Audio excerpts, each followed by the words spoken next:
So here's what you're gonna need. You're gonna need a big crystal, so the one that I have here is a black kyanite. Something that's big and chunky to work with, so you could put another crystal on top.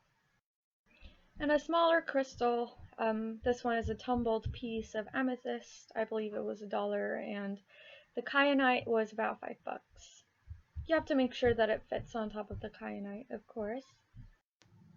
You're of course gonna need some polymer clay. So the brand that I like to use is Primo by Sculpey. I haven't really used any other brands, but the colors that I have is a bright magenta and a gold. I don't know the exact name of the colors. Something to cut the polymer clay with. This is just a normal kitchen knife, or you could use a X-Acto knife. A kind of surface that is narrow and rounded. I just used the tip of a needle nose plier. Something that is long and pointed and needly like this to pierce through the polymer clay, so that you could kind of make a hole and put the string through. This came with a kit that you could see on the side. I got it from Amazon. It is something that's pointy and rounded, but is a little bit flat, so you could make these little leafy patterns, and you push through. You'll know what I mean once I'm done. And the other side is more rounded and more blunt to make textures with. You could also use something like that. That also makes pretty cool textures, but I tend to use that. Last but not least, you need a white paper surface with no dirt or dust on top. I use a wax paper surface, or this one is from a paper palette. I like it because it's slippery and the polymer clay sticks to the surface. Now let's get started. So you cut out a piece like that with your knife, and then you knead it around. So you knead the thing around for a bit, and then you stick it on top of the crystal like this.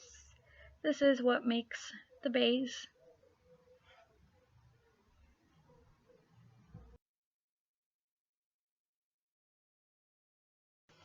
And then you can cut off some of the surface texture. Sorry that you can't really see it in the video, but I tend to work really close to my eyes, so whoopsie. But that's what you do.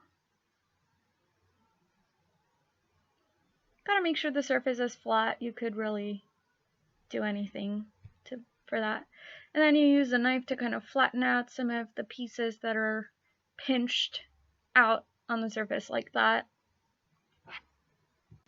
And this is how it should look to kind of make a flat surface, and then you stick the amethyst on top like that.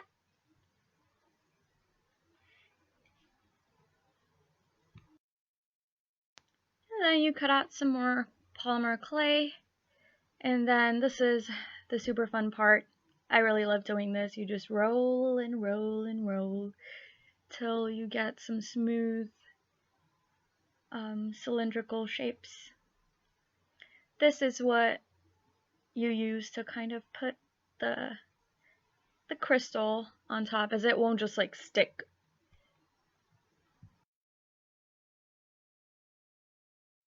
And then you put it around the crystal till you feel like the base of it is structured enough and it won't fall, and you can press on it a little bit so it all sticks and it's not just loose. Now, if you like how that looks, you could actually just stop with the decorations, but I mean, after this step, after making the hole with the little needle point like that, gotta make sure it's a little bit lower and it's not at the tip of the point so the thing doesn't fall off. I usually make this hole and kind of just, do that, stick it back and forth. So the hole is not too narrow because, the thread won't fit in through, and then I just use a hemp cord. But that's, of course, after the baking. Yeah, yeah, so after this whole bit, you could really stop if you like this very simple design, but I don't. I like to make some more decorations. And now for the decorations. So I'm using a brighter color. So this one is a magenta one. And you unwrap it. You would want to keep the wrapper because, you know, the baking information is over there for how, you know, the amount of heat you want to put in your oven. Please don't use a microwave. And also the amount of time you will want to put. So you keep it on the side. Now you want to cut off really small bits of the magenta and then roll them around. Gotta make sure that the rollies over here are much narrower and of course the same consistency. Then you cut them off, make little swirlies and place them on top. More swirlies, place them on top, however way you like them.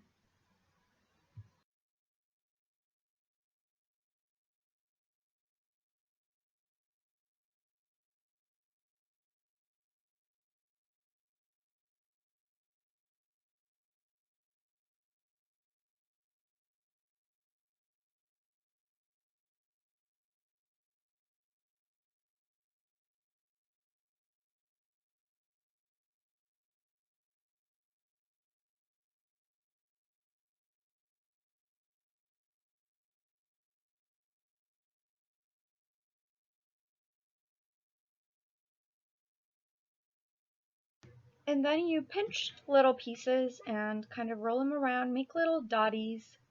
Just put them all over, you know, wherever you like. I usually put them on the surface, on the sides.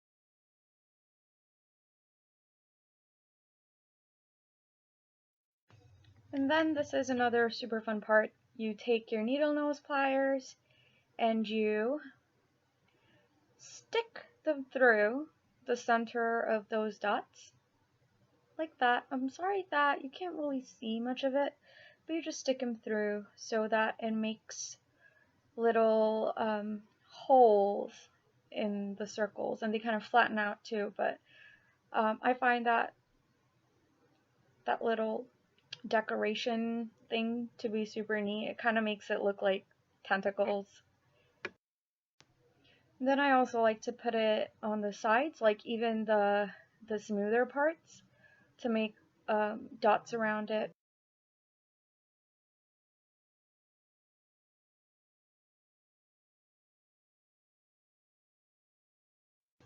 So this is how it looks so far.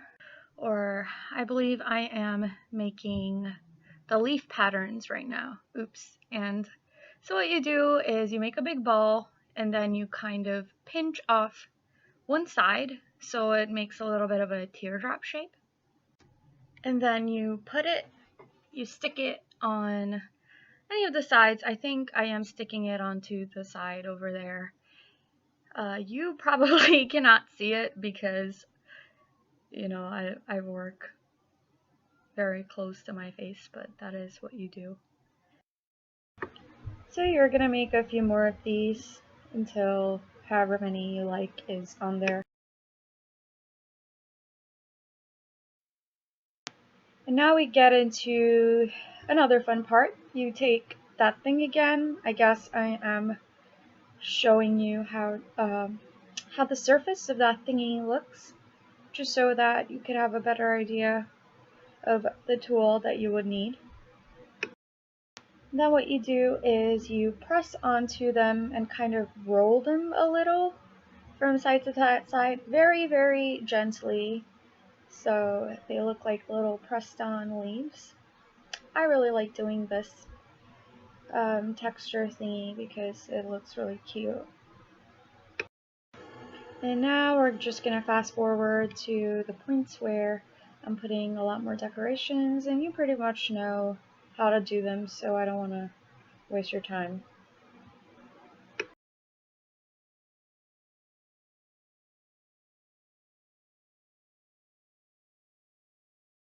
And this is how the crystal looks so far. It's very pretty, but are we done? Not quite. I want to put some more stuff on it. So here we go into the part where we make the texture a little nicer. You get the blunt part of the same, stick where I did the leafy stuff with, and you kind of press onto the flat portions, or the portions where you didn't really put anything on the polymer clay. I like to do it on the back too because it makes it look a little more professional. So just keep on pressing away.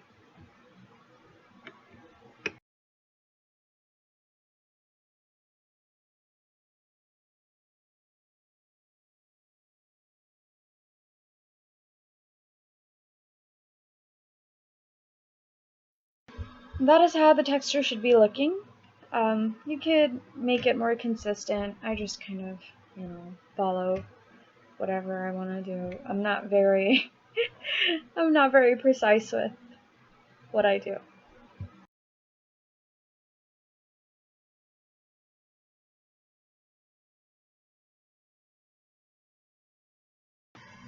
I'm just putting a few more finishing touches, just putting some more of the dotty things, but in gold because I thought it was too pink. And we are done. So this is what the finished product looks like, and now it's ready to be put in the oven.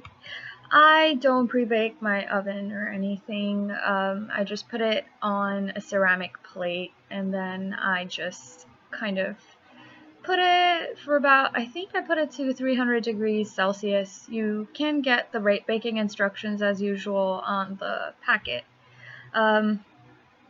And I'll put it in for about 20 to 25 minutes. Please make sure you don't over bake it because it's gonna be like black.